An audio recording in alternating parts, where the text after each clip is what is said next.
అయ్యా రేవంత్ రెడ్డి గారు, దయచేసి నీ బైకులు ఎన్నో బైకులు నడుస్తున్నాయి, ఎన్నో ఆటోలు నడుస్తున్నాయి, ఎన్నో కార్లు నడుస్తున్నాయి. మరి అవి పంపించడానికి చేత అవుతలేదా?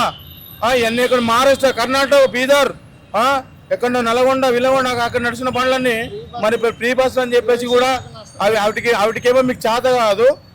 మా ఆటోలకు మా మీద పట్టడానికి మీకు చేత అవుతుందా? మీ ఫ్రీ బస్ ఓడి పెట్టమన్నాడు.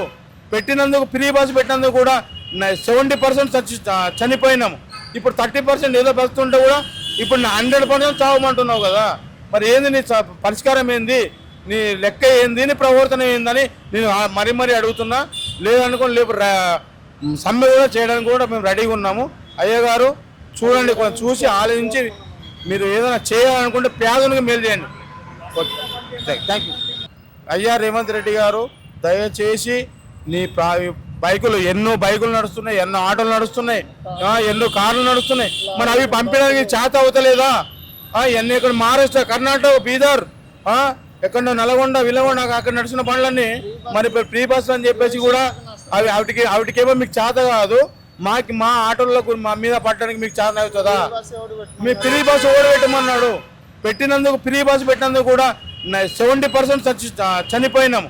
ఇప్పుడు 30% ఏదో బతుంటే కూడా ఇప్పుడు 100% చావమంటున్నావు కదా. మరి ఏంది నీ పరిష్కారం ఏంది? నీ లెక్క ఏంది? నీ ప్రవర్తన ఏందని నేను మరీ అడుగుతున్నా. లేదనుకోని లేపు సమ్మె కూడా చేయడానికి కూడా మేము రెడీగా ఉన్నాము. అయ్యగారు చూడండి, కొంచెం చూసి ఆలోచించి మీరు ఏదైనా చేయాలనుకుంటే పేదలకు మేలు చేయండి. Okay, thank you.